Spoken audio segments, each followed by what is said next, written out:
What up, what up, what up, what up? A2HH Live, man. You already know what it is, man. We about to get it in. It is Friday. Man, we got that Death Row, Wu-Tang, Station Head coming up. Coop's about to join me in a second. What up, what up, what up, what up? Oh, hold on. Let me cut this out. I think I got the live thing going on here. See, I'm sitting there going on solo real quick and messing myself up. Shout out to everybody in the room coming in. Coop is on the way, like I said. His computer's reloading right now, but I want to let y'all know, man, he is in some trouble when it comes to this Death Row song for song matchup with Wu, man. I have everything. I have crossed my T's, dotted my I's on this, man. It is on. That's why I got the Lokes on, man. I'm representing for that Death Row catalog. And also, happy birthday to the late, great Tupac Shakur. Shout out to everybody coming in the room. Thumbs up in the room. We're going to talk some of this new music. Like I said, Cooper's about to come in as well. We got Raising Yoda with a super chat. It says, Dead End Hip Hop said the Killer Mike is great. Let's see how y'all feel about it. I like the Killer Mike album. Oh, there go Coop right there. Let's see. Here we are. Here we are with Coop in the building. Coop in the building. I might have to make some changes. Coop was good, man. We already live. I was like, you know what? Let's get it in. Okay. Hold on one second. Let me change this up real quick. I was telling people, man, I got the Lokes on for the Death Row Wu-Tang matchup, and you're in trouble, my brother. You are in trouble. Hold on. Coop, you there? You went out for a second. Coop went out for a second. Let's see, hold on. Let's see what's going on with that. Coop, hang up and come back in. Let's see if you in there. Let me take these Lokes off so I know what I'm doing real quick. Take my sunglasses off so I can see what I'm doing. Okay, yeah, he went out for a second. Let's get Coop back in here. I like the Hit Boy album too. We're gonna talk that real quick too.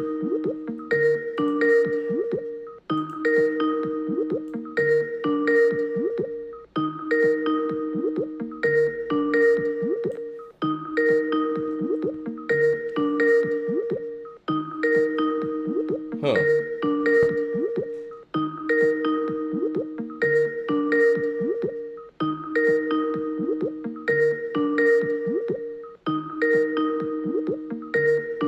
All right, cool. Coop said that he's still working on a couple things on his end. Let me tell you guys. I'll put my Lokes back on real quick till Coop gets back on. Listen, man. Yes, Hollywood Mike's in the building. It's going down, man. Y'all got to check out this Station Head tonight. We're going to go live with the Station Head about 5:30. We're going to get everybody that's in this room, get you to go over to Station Head so you can check out this song for song matchup, man. I got all kind of notes, man. I don't think I've ever prepared like this before.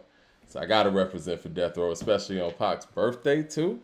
So yeah, in the chat right now, man, tell me some of y'all favorite Pac records. And did y'all hear any new music today? What y'all think about that Killer Mike album?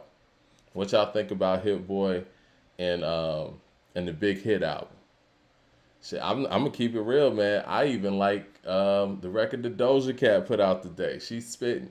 It is what it is. I know a lot of y'all probably gonna think I'm crazy for that. And me and Cooper gonna talk about this Gunna project as well. So appreciate y'all coming in the room. Thumbs up in the chat. We ain't gonna be here too long to talk this, but you know what? While we're at it, block party tomorrow. It's going down over there at Metro Fun Center. Anybody in the Atlanta area, come kick it, some drinks, food. We're gonna have a good time. You know what I'm saying? We're gonna have some music, nice weather. It's gonna be indoors just in case we do get hit with the rain. We're gonna have some vendors and everything. But yes, be out there tomorrow. Tomorrow's the big day. We're gonna speak about that more. You're probably gonna hear us talk about that a lot throughout the course of this show, this abbreviated show, and our Station Head as well. Like I said, we're gonna jam out. Make sure you have your speakers turned up loud. What records do y'all think I have to play? Because I got my notebook right here, and it's full of records. I done got things checked off. I got responses. You know what I mean? I got to represent for the West Coast. And I hope Jay Short's going to be in the building. I got to represent for y'all very, very well.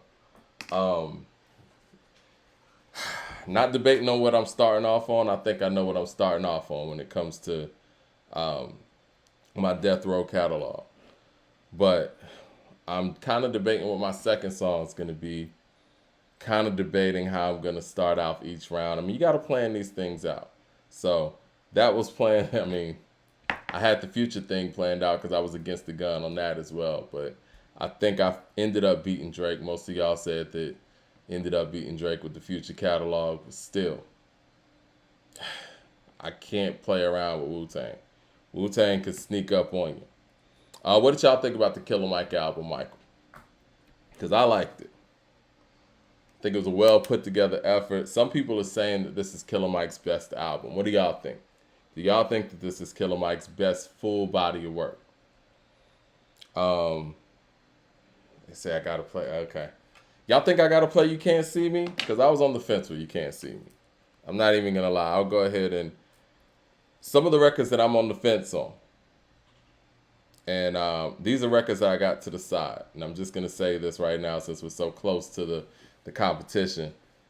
Let's Play House I pushed to the side. It's not really one of my definites right now. These Nuts is pushed to the side. A Nigga with a Gun off the Chronic is pushed to the side. The Shiznick is pushed to the side. Serial Killer is even pushed to the side. Personal favorite of mine. Pump Pump is pushed to the side.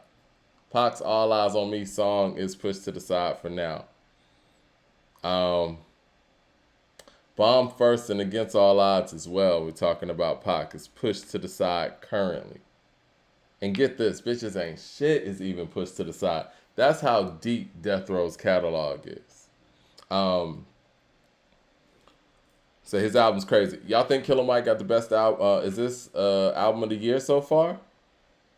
Because there's a lot of stuff on it. And Killer Mike really, really performed. And one of the things that I found very interesting about this effort is the fact that Big Boy's not on the album. And I say that respectfully because Big Boy and Killer Mike are heavy collaborators, especially on Big Boy's albums. Here we go. I think we got Coop in the building now. Let's get Coop in here. Coop, how we doing, sir? Doing well. What's going on, people? Oh, nothing much, man. I was plugging the event, talking about tomorrow. Tomorrow being the big day. Getting the people ready for that. Getting people ready for our station head tonight. Where you're in trouble, my brother. I mean, I say that respectfully. I'm looking forward to it, but I have hella notes here. How do you find us on Station Head? All right, so download Station Head, right, and just look up According to Hip Hop, and boom, we're gonna be there. I was talking about the Killer Mike album though, because a lot of people are saying that this is the album of the year contender.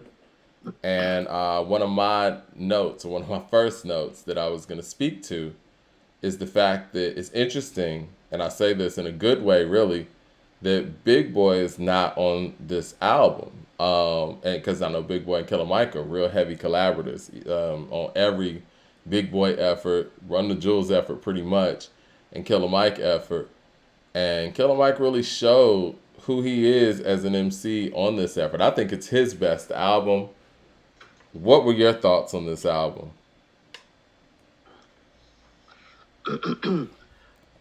Well, you listened to this album before I did, and I think by the time when I talked to you, you said you were at the DJ Paul record, right?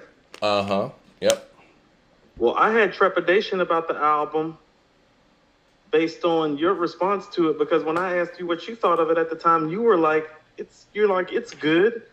And I'm like, I don't know what you heard. That shit's great. No, it's really good. I think in the beginning, I was listening to it early, and I didn't listen to it in my car. Yeah, it's great.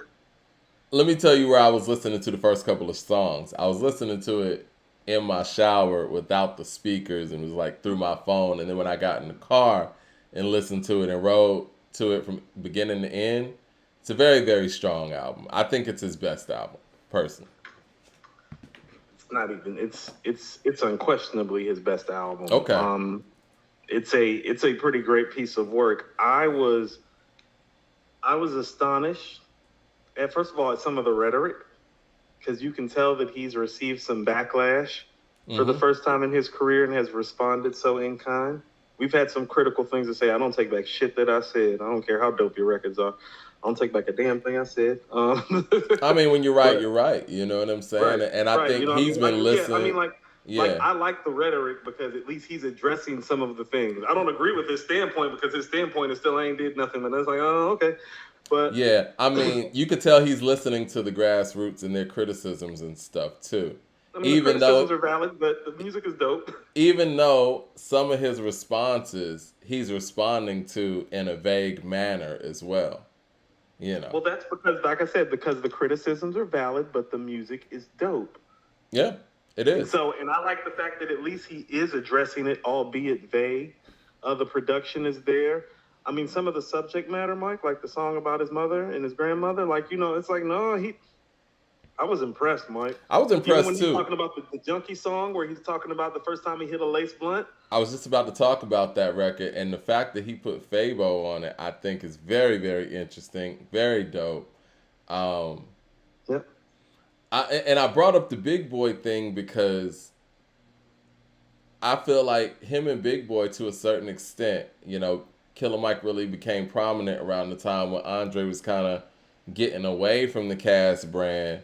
I think they kind of leaned on each other, musically. As far as like either always being in the studio or always collaborating in a way where they're kind of one of those Ray and Ghost, Jada and Styles type of pairing where they're kind of like an unsaid duo in a sense. When you look at all of the records that Killer Mike and Big Boy have together, they do have a bit of a catalog of their own, right? And I thought it was amazing that he was able to make an effort like this without Big Boy's involvement altogether, which is very dope. I mean, like Mike, Run with Young Thug. Yeah, no, well, that was a single. He put that out first, and I remember that. That's a dope record. Ooh, that's a banger. Yeah, that's a banger. That's a banger. You know what I'm saying? Mm-hmm. It's a banger. The Enrich, yeah. Slummer.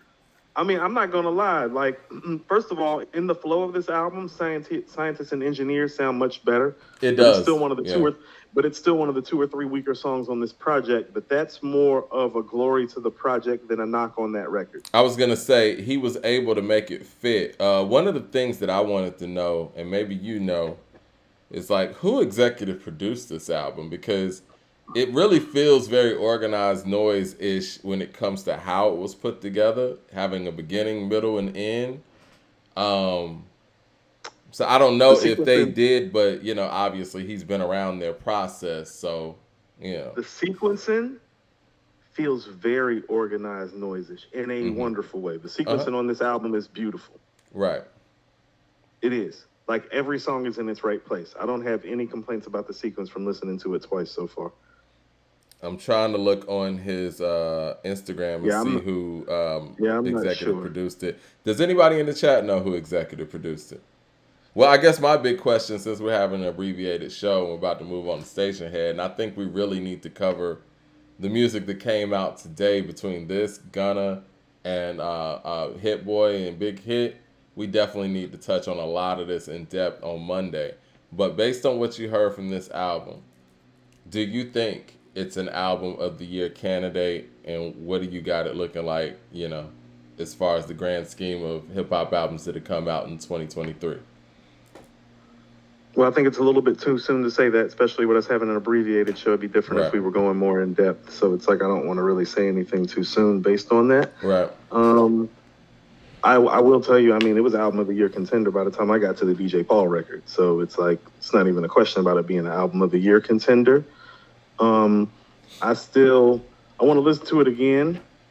His mic performance is there. But it is guest appearance heavy. But this is what I mean. This is where it feels organized noises too. It's like, well, there's a lot of guest appearances, but it still feels like his album. It's wonderfully put together that way. Exactly. It's like, you really don't, it's like, it still feels like Killer Mike's album. It feels like he's in the driver's seat of this album, even though there is a lot of quote unquote help, but help in a positive way. Like, I like the way that he collaborated on this album, on the songs with the artist, because it was almost like, not like he got in the artist zone or the artist got in his zone. It's like they found the happy medium on the records. Right. And so it is very impressive. It is for me, it's one of the 3 or 4 best albums I've heard this year so far. Yes. Hands down, in my opinion. So I just want to see, I just quite frankly want to give it a few more listens and give it more of a, you know, I think that's fair. You know what I mean? And accurate we got rating. the whole Juneteenth weekend to ride to it. I also put the station head link at the top of the chat as well, so people can click that and just get right over to the station head. Yes, I agree with everything you said. I think that the features on here are very interesting, and I think they were able to make all those pieces fit. I do think that the scientists and engineers does fit better within the scope of the album. It makes more sense within the scope of the album. Maybe they shouldn't have released it when they did, but I get it. It's Andre and it's Future. You got to garner that level of attention, before a Hmm. release. It's one of those songs that I think the lineup garners more attention than the actual song does. Um, No, Mike, you're gonna love this. No ID did 4 records on this album. did he? Which ones? I don't know. Farhan just stepped in and said he did 4 joints with 2 others assisted. Okay. Well, the And then DJ Cuz Paul Lightyear is the record, one that oversaw the project. it could be a no ID thing. I think that's a real interesting pairing as well. I don't think we've seen Killer Mike and No ID really collaborate like that either. No ID is an interesting producer, man. He's the guy that a lot of the greats seem to go to when they need one, but he doesn't have, in my opinion, he doesn't have like those breakthrough records where it's like if you told me, and he has an illustrious catalog. If you told me we're gonna do a song for song matchup and I got No ID, I'm like, damn. I don't know where to place anything, first and last, based on the beats alone. But even with that being said, he's worked with all of the greats for the most part and done really great work with them. So, No ID is the executive producer. Okay.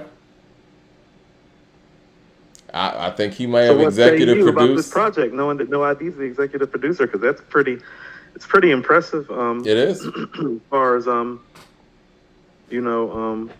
just production wise and beat wise and sequencing wise. Speaking of production, man, that Hit Boy is flames, and I'm not just saying that because Hit Boy is cool We gonna people talk. and a No, no, real. no. We gonna talk about the hit in a minute.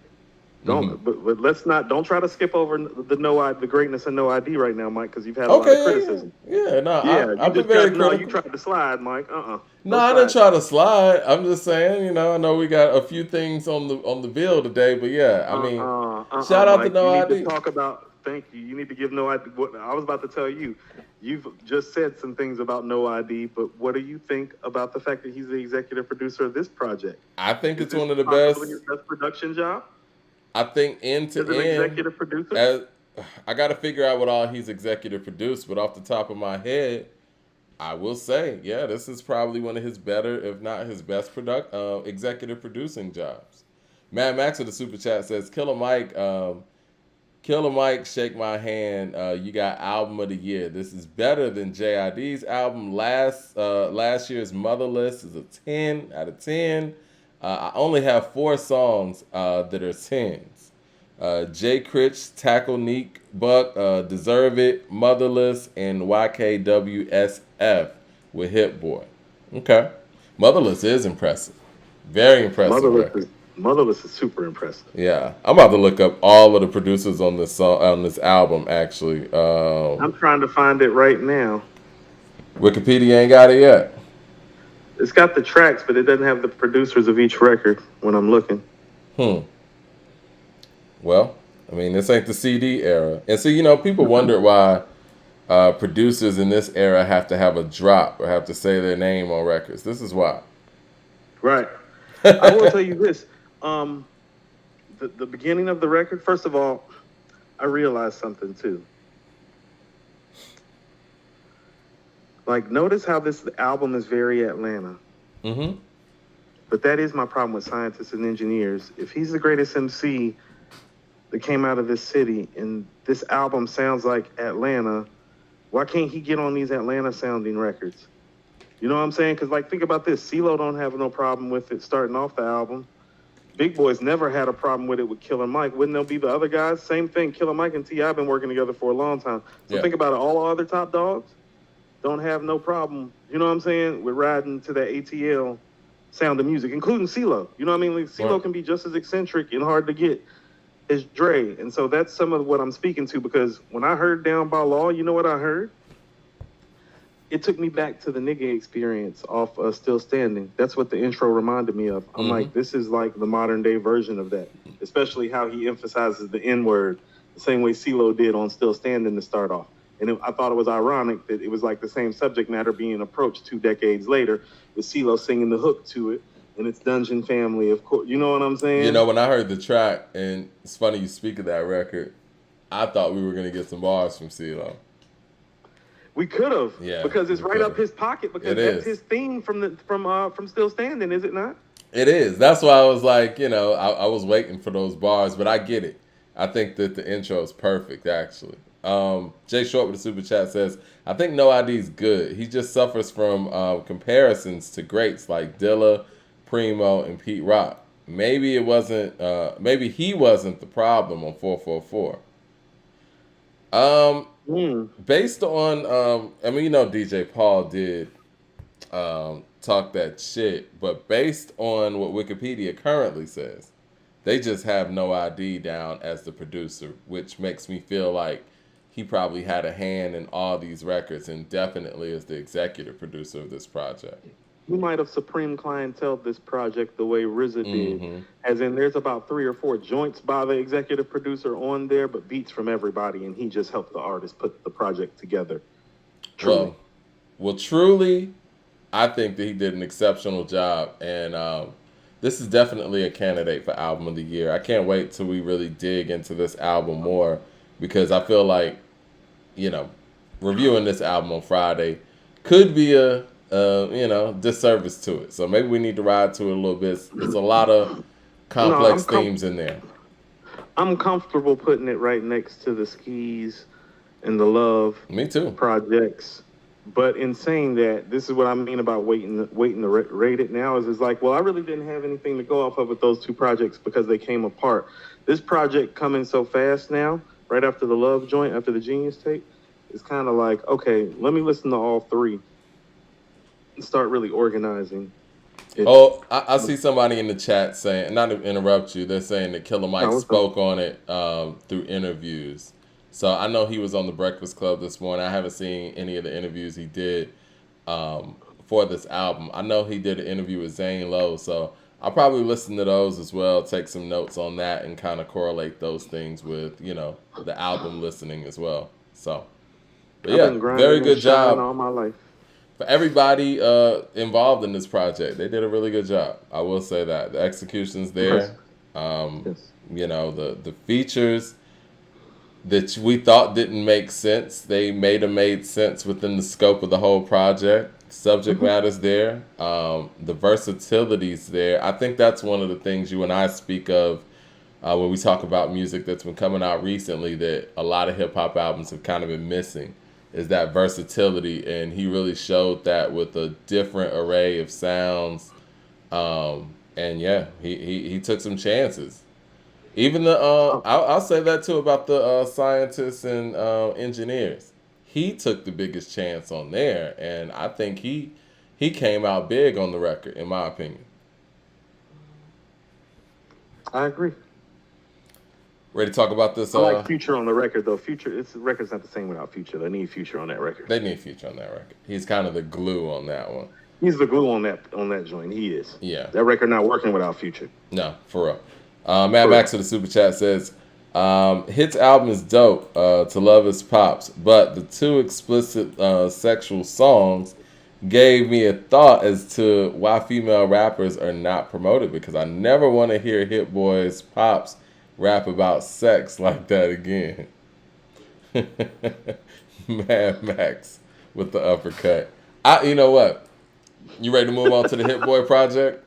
Yeah, we can. Shout out to Killer Mike for making a great album. Yeah, because a lot of people been like, especially in our chat, sometimes Mike be on the, you know, ATL then fell off. It's like, well, Killer Mike from Atlanta. Gunna's from Atlanta too, and Gunna put together a pretty dope album I feel like, especially under the circumstances.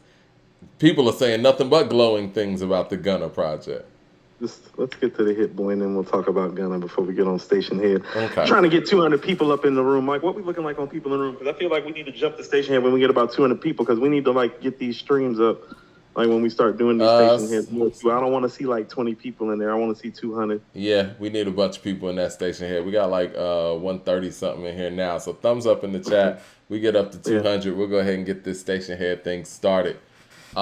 Hit like and subscribe to our page. Yes, like and subscribe always. Hit that bell icon so you know when we're going live. Okay, Hit Boy dropped Surfer Drown 2 with his father, Big Hit.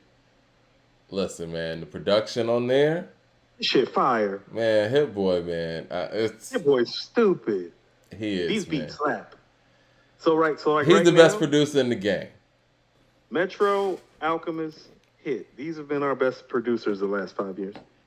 Those are the 3 best producers the last 5 years. Fair? But see, this is the thing. Yeah, that's very fair.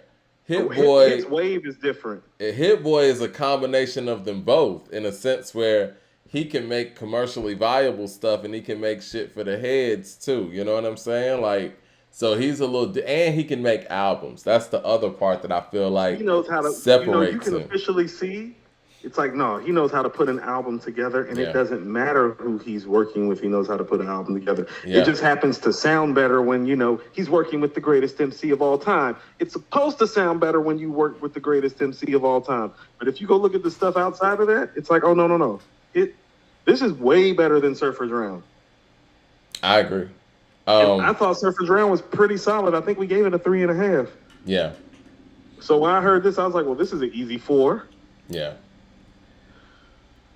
Very impressive job. The consistency, the beats is crazy, and the rhymes and the subject matter. And I know that Mad Max his flow's gotten better. Yeah, I know Mad Max brought up a couple of records, but there's some Sunrise depth. joint.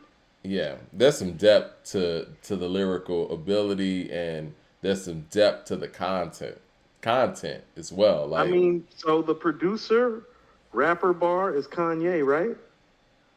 I think so. Yeah. So where is Hit on that bar now? Because it's like that bar, we didn't even know he was a part of that until, like, you know what I'm saying? Is Kanye the bar for that? I mean, a lot of Dre, RZA, Kanye. Yeah, because I feel like Kanye just kind of took the bar and like destroyed it. So, of course you did. No, so but I'm just saying, like, because before that, I think it's RZA, right? Like when we talk about a producer that writes their own stuff, because we're not talking about The Chronic or 2001 or anything like that. Right. We're talking about producers that write their own stuff, and I feel like before Ye, it was more of a RZA. And I'm not going to skip Q-Tip, but we never looked at Q-Tip as a producer until after the fact, because he never was telling people he was producing this stuff. If you look at those Tribe albums, it says produced by A Tribe Called Quest. And we learned around the documentary time, the Tribe documentary time, that he was producing all this stuff. So he's kind of the bar, but we didn't know. That's all I'm saying. No, that's fair. So let's say Q-Tip Kanye bar-ish. Right. I see somebody saying Large Professor too. That's where I was about to go. Well, here's the thing. He makes better projects. Like, how about this? Remember Bobby Digital? Mm-hmm. Ain't that RZA's best project? I think so. Don't you feel like this Hit project's better than that? End to end, yes. But not at the highlights. Yeah. Because there's no NYC Everything or Holocaust or domestic violence or Kiss of the Black Widow. Those were the 4 best records on Bobby Digital, but end to end it sounds better. And so I'll tell you, like, as a solo producer, like on his actual artistry, he is kind of in RZA-ish territory. Like better than Large Professor, but not quite RZA, but close. As in, like, these albums ain't Gravediggers, but closer to Bobby Digital. But that's pretty dope. But not Kanye or Q-Tip, because there ain't no Low End Theory or My Beautiful Dark Twisted Fantasy has been made by him as a producer / artist. Right, gotcha. Mad Max with the super chat says, and what I like about the Killer Mike album is the sound was different. It was an experience, and it's that type of conscious rap I prefer. It was an experience, and I think that's a good way to put it. And I think that's what we're not getting from a lot of hip hop efforts. It's probably why I'm so in love with the Jay Skis album. Everybody keeps saying that, we're kind of inflating that album. I don't think so. I feel like the Jay Skis album was an experience, and I agree. I think that's a good way to describe Killer Mike's newest effort. It's an experience. Mad Well, Max, I think we just need to go back and listen to stuff. You know what I'm saying? for real. Mad Max with another super chat says, like Mike wasn't saying just left wing shea butter Twitter woke ish. He spoke out about about that spectrum, and it's in a refreshing album cover. Uh, wasn't it Horns, brother? I mean, also too to the album cover. It's like, I mean, the album cover is refreshing. It's like, no, that's just the Illmatic theme. We've seen it 100 times now. I'm sorry, it is. It's like it's the baby picture. It's like that's the Illmatic effect. Am I wrong?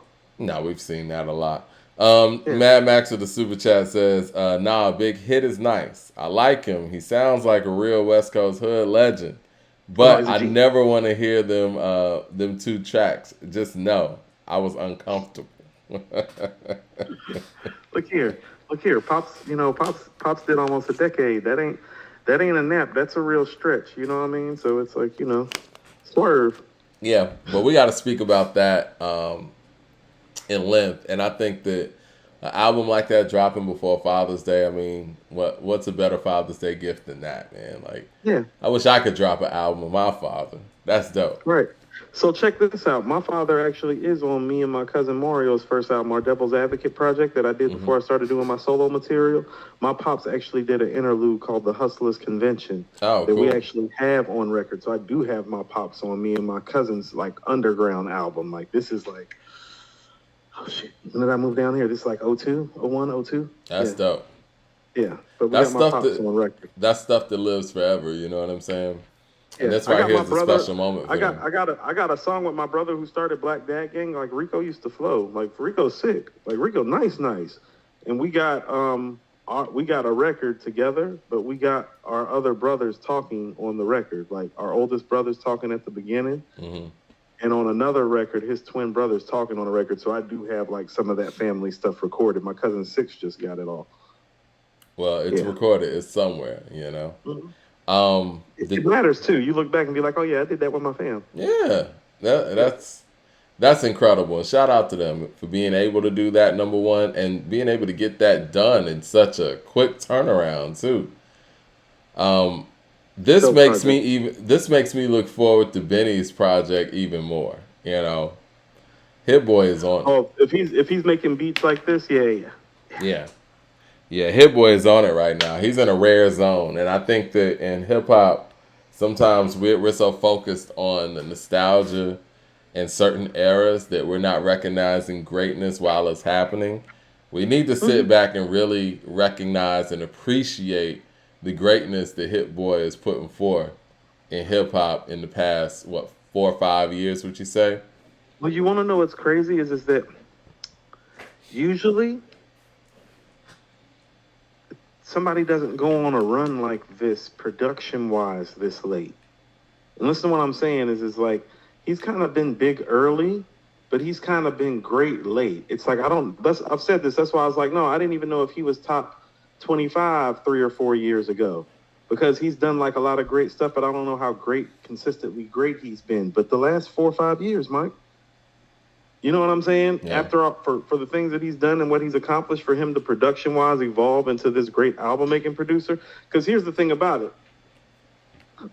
It's very rare that we can talk, and we can't say this about Kanye. It's like, oh, well, no. I done seen Kanye be the executive producers of albums that ain't that good. Well, I can't say that about Hit just yet, because it seems like everything that I've seen him executive produce has been quality, and that's hard for a producer to do. Some of the stuff's been classic. Some of it's been great. Some of it's been good. Some of it's been just above average, but none of it's been bad. So he's been remarkably consistent. And that's really what I was talking about when I was talking about his all-time great list. No. It's hard to do the KD Magic thing and then do Burden of Proof and Surfer Drown and Music's album and Surfer Drown 2. Like, how many projects did I just name? Did I just name about 7, 8 albums? Did I name a bad one? Is that all in the last 3 or 4 years? Show me the other producers that have done that in the last decade. Leroy Green with the $20 super chat showing love says, "What up, y'all? I heard you speak on No ID, and what he does is sell the whole vibe and subject like a young Ye. So when he's behind a project, you get his personality.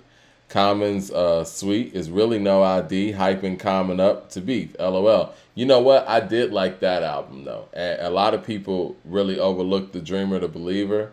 But when I first heard The Dreamer, The Believer, I thought it was a very good project. So I will say that's a No ID album that I know he produced end to end that I like. And I think the most dynamic record on there might have been Sweet. So, Sweet's yeah. the best record on there. Sweet or Ghetto Dreams? Oh, Ghetto Dreams is dynamic too. See, again, I be forgetting about Ghetto Dreams. Yeah, I liked The Dreamer, The Believer. I thought The Dreamer, The Believer pretty much had everything you need from a Common album. That's absurd. Huh? That's absurd. It had everything what? It's not even a top 5. I don't even know if that's a top 5 Common album. I mean, but that goes to the strength of his catalog. I think. What do you think The Dreamer, The Believer is missing? I just know that it's not better than Resurrection. One Day It'll All Make Sense. Like Water for Chocolate, B, or Finding Forever. So he's not doing anything essentially common in there, in my opinion. Because it's like when you're doing your essential stuff, it's like, well, I don't know, it might be somewhere in the middle, Mike. It might be somewhere that it's like. I mean, those are all really good albums you mentioned too. No. It might be a testament to his catalog, Mike. You're right. Yeah, I mean, again, I would put it in Resurrection range, but I think the nostalgia of Resurrection and the fact that it does have, I used to love her. I mean, see, this is what I mean. There's nothing, even the stuff on Resurrection that's not great.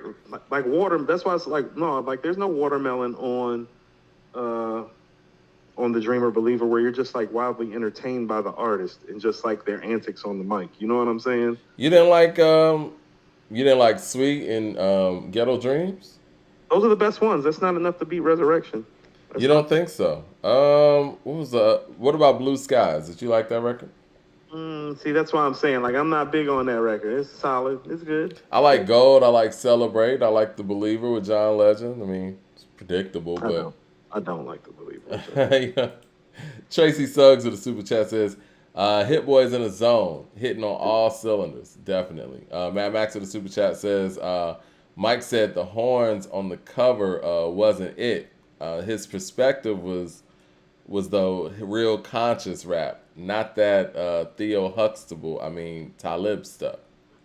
What y'all got against Leave Talib? Talib alone. Peter Parks with the super Peter Parks with the super chat says, Hit Boy sound is getting border by the moment. It gets better. Hit Boy sound is getting better by the moment. I can see that. And again, like I said, this Benny album and the stuff that he put out there from the studio time, I was like, yo, man, this shit is hit. See, you want to know you want to know what it is, and I'm seeing it because I'm just going through No ID's catalog. I think I know what some of it is, Mike. Is that, well, he really doesn't make singles. Mm-hmm. Like he doesn't have a lot of like singles. I'm all about the singles. You are, and I think that might be your issue with him because when I'm going through his single catalog, it's like, oh, that's where Mike has a problem because these ain't his singles. Like, I think his first single that most people got familiar with is probably about Soul by the Pound by Common Sense. And I Used to Love Her, of course. Yeah. Resurrection, Retrospect for Life. But then you don't hear him like really do a single until Smile by G Unit. That's 2004 on Beg for Mercy. Let Me Hold You with Bow Wow and Omarion. You know what I'm saying? I didn't know he did those records. Yeah. Heartless, Kanye West. Death of Auto-Tune, Run This Town. Yeah. Find Your Love by Drake. I didn't know he did Find Your Love. Well, these are all the ones that you're naming now all have Kanye's name attached to them. Yeah. You know what I'm saying? See, his Daughters, Accident Murderers, Pain, Pusha T and Future. I didn't know he did that. That's one of his best beats if he did that. That beat's stupid. So he's got stuff. It's just not that big stuff. I think Smile with Banks is probably the one that I was like, oh, okay. That's in the single catalog. But I mean, what's his biggest record is probably Run This Town, though. You know what I'm saying? That's I why. think we all know that Ye has a lot to do with that record. I'm trying to think of a record without Ye's name attached to it. Daughters by Nas. Okay, I would say Smile, Hold You Down, I used to love her in Daughters. Resurrection or his records, definitely. But see, this is the thing about those records, and I love these records. But when I heard I Used to Love Her, or Daughters, I never was like, yo, who produced this record? You know what I'm saying? Mm. It's not like when you No, I hear hear what Keep you're It saying. Thorough or something like, yo, who did this beat? Or like when you hear Jadakiss, We Gonna Make It, like, yo, who did this beat?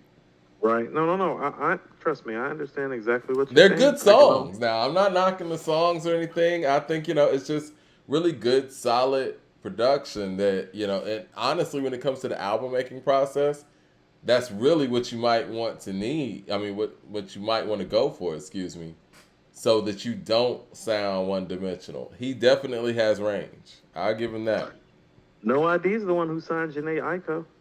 Okay. He has an eye for talent. Yeah. He was he was at a high position over in Def Jam. I don't want to say his Yeah, position. that's So, how he found it. yeah. Yeah, he was he's executive VP of A&R for Yep. Def Jam. There it is. I knew it was something A&R. LP with the super chat says, the first minute of Grinding My Whole Life, part 2 is the best piece of music I've heard all year. Strong 3.8/5 for me. The whole album with his dad is dope as fuck. I love it. I'm It glad is. people are loving this. It's a dope project. Dope I mean, we're gonna project. probably do some official ratings on Monday, but it's like, yeah, tentatively that's an early 4 for me. Easy. All right. You want to talk this Gunna before we move over to our station head? Yeah, that sounds like a plan. First of all, Mike, you thinking that I'm about to lose this? It's like, no, that's not happening. Okay. Telling you, trying to tell you. I said what Like, I got to say. I don't think you read. See, this is what I'm saying, Mike. I think people forget. Like, no group has the nostalgia factor like the group records that I'm about to play. Okay. All right. Including your crew, fool. Well, you know how much of Your a whole crew. Wu-Tang fan I am, so Yeah, just I'm just prepared for play any and everything.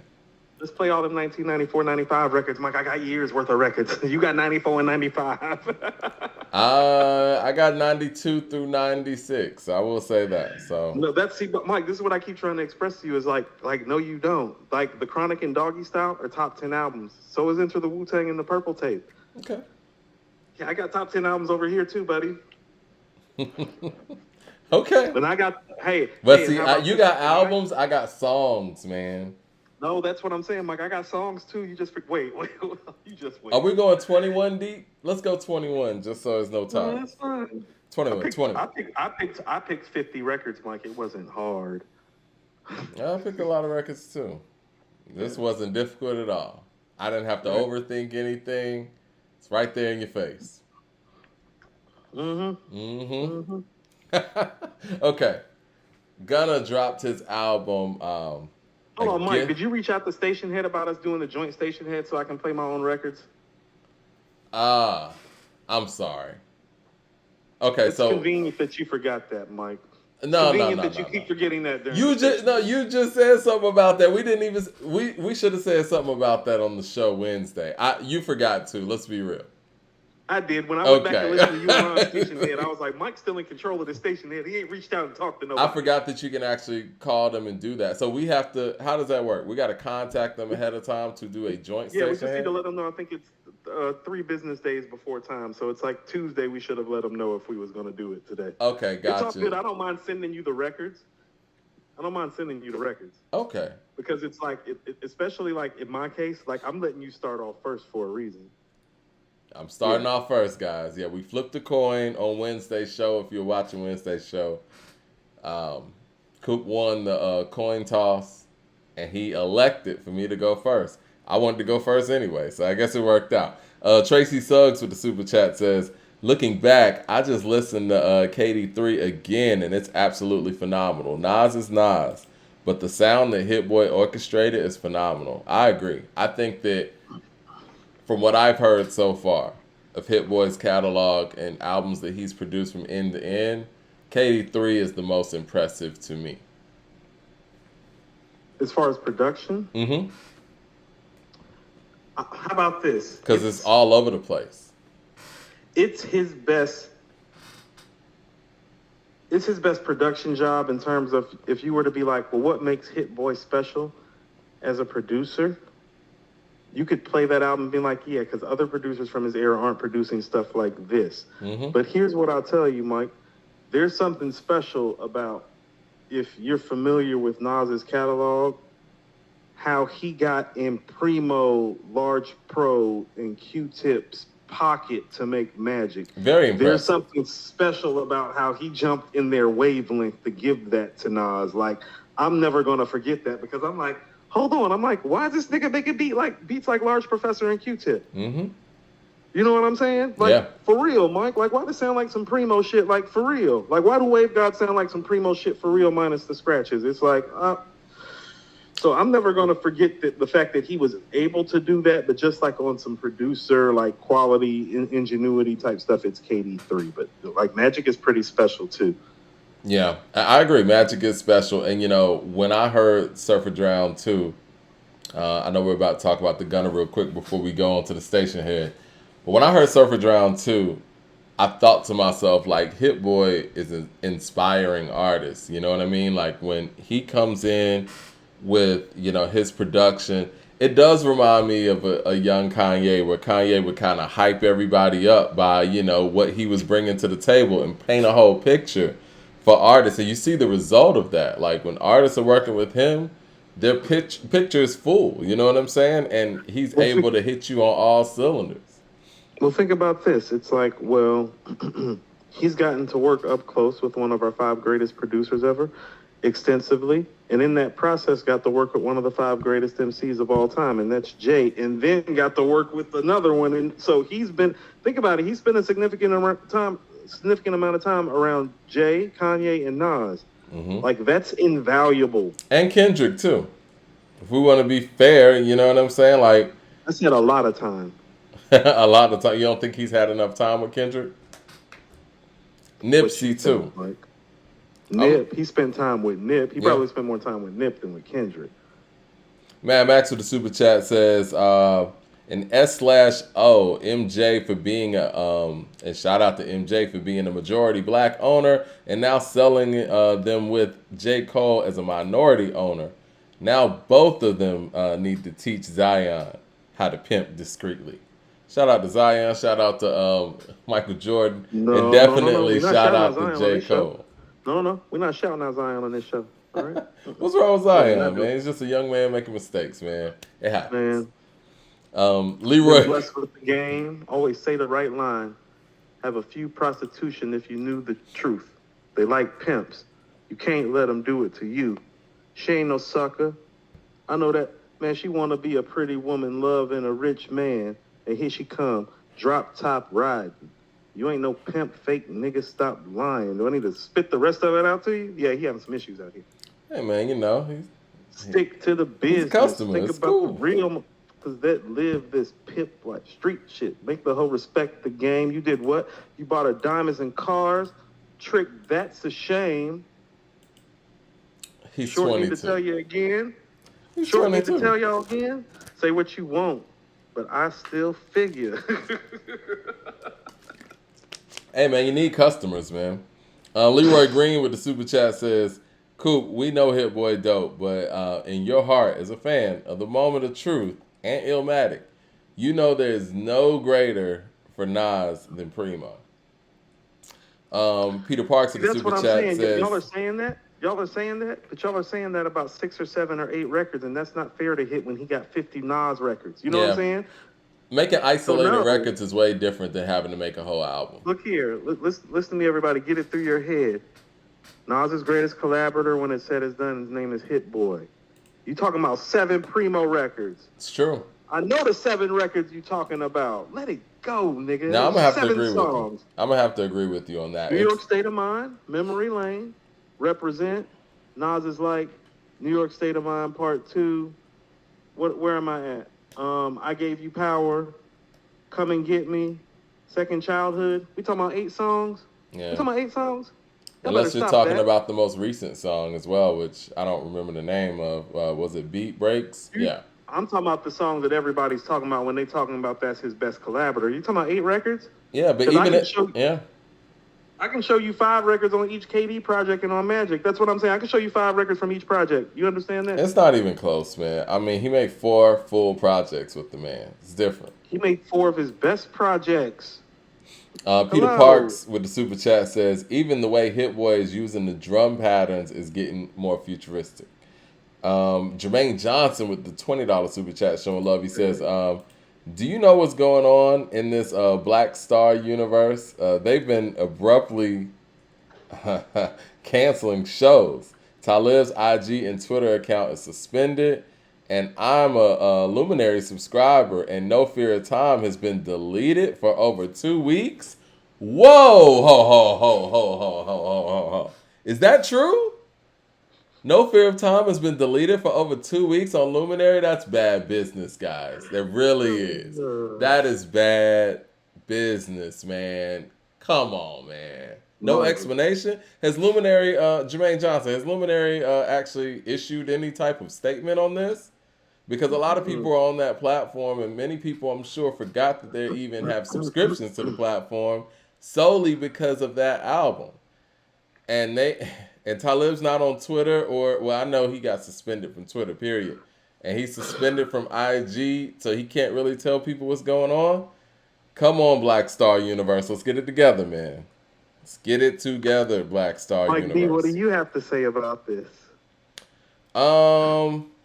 Look, man, it was already problematic that, Talib was kind of talking down on the fans through the process, but these are the trepidations that people have had since the beginning.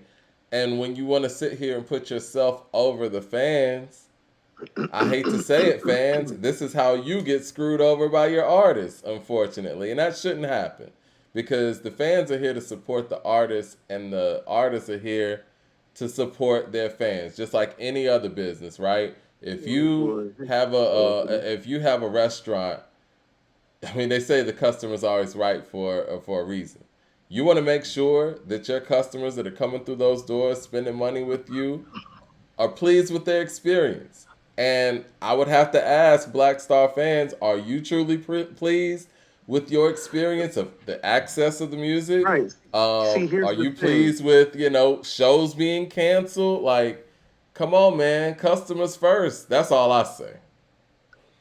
Well, here's the thing about it, Mike. Even in business, when you're saying the customer is always right, actually, Mike, that's some BS. Nobody actually says that in business. But what people do say is that, well, we're going to treat these customers all the time like they're right. Yeah. Even if they're not, because them patronizing our products and services and goods is what makes us who we are financially. And so about that, we are going to feed that market what it is that they are looking for. Now, there is a point, I think, how about this? Social media has changed things and given artists and fans too much contact. Now that I agree with. So as in the input that the artists are receiving from their fan base is fucking overbearing. Listen to what I'm saying. The way to handle that is not to section your stuff off, make it harder to find, make yourself look more like that's not the way to handle it. Mike, here's some evidence that it's not the way to handle it. Because when people was calling us haters last year, or whatever year it was that it came out, and we were like, well, I mean, you really don't have appropriate access to it. How can you really be a fan? And they're like, well, this is really for the fans. Well, how do the fans feel today that they pull up and can't find it, can't find the show, can't find your artist on social media platforms to explain why? And this is why you make it available. Like right here, this is why you make it available, because really, you know who's suffering from this the most? Talib and Yasin made their money. Who's suffering today? Their fan base is suffering, and that's not fair to them. And about that, this is why I even question, it's like, well, what does this fan base really look like anyway? Seeing how these guys have only given you 2 projects in a quarter century, and one of those projects isn't available now. And you know what? How fair would it be if, let's just say, No Fear of Time popped up on streaming platforms now, when you have somebody who's had Luminary for over a year and was paying whatever it was a month, and now you could just access it on Spotify, Apple Music. You know, that's messed Did they up put this? too. It is to a degree, but that's also the politics of the business. Did they make a vinyl version? Did they do No, any vinyl? no. Like, do you? Okay, so let's say if they did have a fan base. Oh, I know that fan base wanted some vinyl. So it's like, who did they? And this was always my thing. I'm gonna say this again. Is like, you need to stop thinking that these rappers that is quote unquote conscious and woke is like better than these rappers that's like considered to be gangster rappers or considered to be misogynist. I was like, because they're coming from the same areas, they got a lot of the same patternized behavior. In a lot of ways, Mike, what have I kept on saying? I said they're worse because they're getting away with more because of what their public image is, because of how they're deified. Of And it's like, course. no, these are the people that are doing you a disservice. It's like, like I had a conversation with a friend that brought up a couple of rappers past in terms of some domestic issues. And I'm like, but that nigga that you like don't even give you no vinyl. And I know you like vinyl. So why you coming down on my guy? I was like, your artist can't even deliver the goods to you while you talking about this other artist's personal life. You feel me? Lord. 36 Chambers with the super chat says, KD3 is the best album of the past decade. Still spinning that one every other day. Really sticks out, what Hit Boy was able to pull off with that one. Let's see. Right. I see a couple more super chats. We got to get out of here in a second, get to this station head. Jermaine Johnson says, no statement, and I had the yearly subscription. Fuck, James. I'm sorry, Jermaine. I'm sorry me. for the, I'm sorry sorry for the you. fans, but this is why I was telling y'all these ain't the people to be fans of. Well, I'm not here to say I told you so or anything. No, I just think am. that's messed Mike, up. I'll do it. I'll do it. I'm not that told guy. you so don't trust these dudes. They'll Mike, they'll delete tweets when you get in confrontations with them so that they can save face. I ain't gonna say no names. Everybody know who. They'll delete tweets to save face. They'll delete albums. They'll do anything.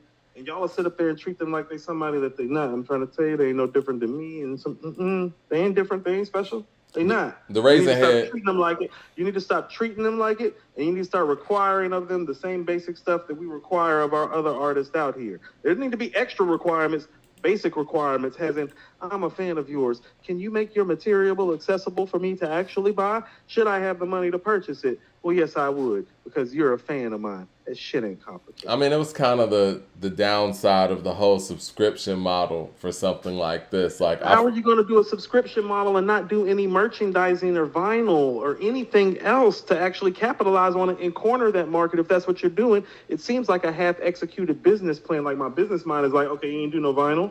Where's the merch? What's the plan here? What are y'all doing? Well, again, how do you do a subscription model on a platform that you don't own? And that's why, for whatever reason, it's no longer on the platform. You know what I mean? How much did they even make off of this, seeing how they probably had to pay Luminary to be on their platform because they don't own the platform? How much did they have to kick back to Dave, who probably does own a piece of the platform? Yeah, he's invested in it, I believe. Right, so Dave probably ate. But, I mean, what'd they eat? Ain't no merch? Ain't no vinyl? Well, I mean, obviously, whatever it was lucrative for them to the point where they were kind of, I don't want to say shaming fans into supporting it, but yeah, The Raisin Head with the super chat says, I love the boxing talk last show, fellas, but Tyson never beat a great legit heavyweight. Spink's best weight was lightweight heavyweight. And Customato died within Mike's first years as a pro.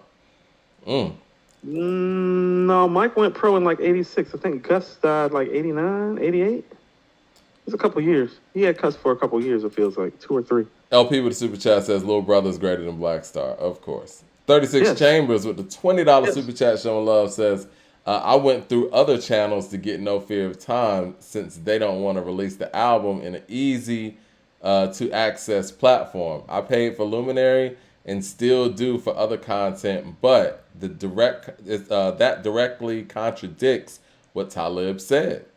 It does. And you know what should have happened too, from a fan perspective, and I know we got to wrap this up. Fans should have demanded a duration of time, how long this album is going to be on Luminary. Because I don't think anybody even thought about that part of it. You just thought it was going to live on Luminary forever. And I wish that fans would have been able to get out of Talib in these interviews for him to say that, yeah, it's going to be on Luminary forever. You know what I'm saying? So that they could go back at a time like this. Just tell the fans something. That's it. 36 Chambers with the super chat says, shouldn't have to download music from the internet like it's 2006 again. Shaking my head. Talib and Mos are out here swindling fans. It's a shame. Mike, I was about to say, how do you tell fans that you're taking advantage of them because they've been taken advantage of by the system? You understand that that's what essentially they're doing. They're telling their fans in a very manipulative and passive-aggressive and psychological way, well, the system took advantage of us, so in order for us to eat properly, we have to take advantage of you. It's disgusting. It's disgusting. And this is why when I was saying earlier, no, since the plug taught me how to stream, it's like, no. I'll be skipping over certain songs on purpose. As in like, no. I'm not even going to put a penny in your pocket about your behavior. So even though I may like this record, skip. Because me, as a music listener, well, I have a right to audit my streams. And I'm going to audit my streams towards people that actually make their music viable to me. So something like The Blast, as much as I love it, it'd be like, skip. Well, on that note, you ready to get to the station head? And she came with the same type game. Skip. Skip. Nigga. You ready to get to the station head? What'd you think of the Gunna album? I liked it.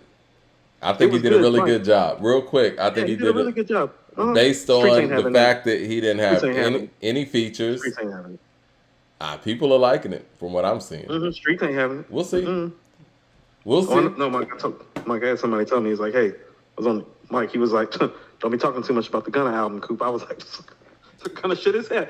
He's like, don't be giving that nigga no airtime out here, Coop. We'll see. I mean, it's still under Young Stoner Records, Young Stoner Life Records, excuse me, and it's still under 300. So, and no, you man, know, I feel that. That's Thug got something that he's releasing in 5 days. So it's very problematic. We'll see.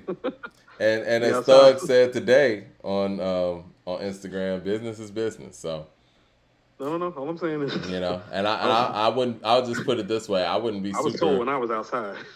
We'll see. It's Friday, so we'll see if any of these records get any traction. But I think he did what he needs to do to have records to get traction. So, hello. Yeah. Oh yeah, he kind of went out for a second, but yeah, I think he did what he needs to do to have records that have the ability to get traction, and we'll see what happens. I'll just say this. I wouldn't be shocked if some of these records, become mainstays and get play. So we will see what happens, Mike. I don't know. How about this? He stands a better chance of getting played outside the city than inside the city. I never thought I would say that about him. Hey, man. It's a big world out here. Gotta get it how you live.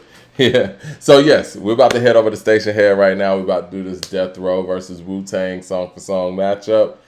We have the link at the top of the chat. Make sure that y'all attend the block party tomorrow, A2HH block party. It's going to be at Metro Fund Center, 1959 Metropolitan Parkway in Atlanta, Georgia, 1 o'clock. We're going to get the party started. Hold on, Mike. Yeah. You can't say happy birthday Tupac without talking about Tupac. I just pulled up the chat, the thread. Yeah. It says happy birthday Yeah. I came in the room talking Tupac stuff before you got in. You talk Tupac stuff without me? No, go ahead. Tupac's birthday? Well, I know we about to go to Station Head, so we're going to be talking there, too. In the name of Tupac, I'm about to cook your ass in Death Row. I don't believe you pulled up and talked about Tupac on Tupac's birthday without me? Yeah. Oh, yeah, Mike, you about to fry. Everybody you about to hear a lot of Tupac. It's about to be a lot of Tupacing going on. You know what? I love you. Pac, I love you. Happy birthday. I'm about to cook Mike D for what he just did. Real quick, though, before we go, speaking of Pac, did you get a chance to watch that Dear Mama documentary? Yeah, I've seen it. It's phenomenal. It's great. I knew a good bit of the stuff, but it's always new information. We can unpack it more on one of our shows. Yeah, that might be for a Wednesday show. All right. Well, the link to the Station Head's at the top of the chat. Download Station Head. If you already got it, just look for According to Hip Hop. That's the channel we're gonna be on. According the number 2 Hip Hop. We're gonna be there. You ready to take this, man? Yeah. I'm definitely about to cook you for pulling that move. All right, about to get this thing started right now. Yeah, it's definitely about the Mike. Yes, everybody come on station and watch me cook Mike D for trying me in the streets. We'll meet y'all over there. Brother Gabe with the super chat before we go says, is it me or did Won't He Do It came and went? Kind of about that. All right. What's that? All right. Let's get him out of here. All right. See y'all at the station here.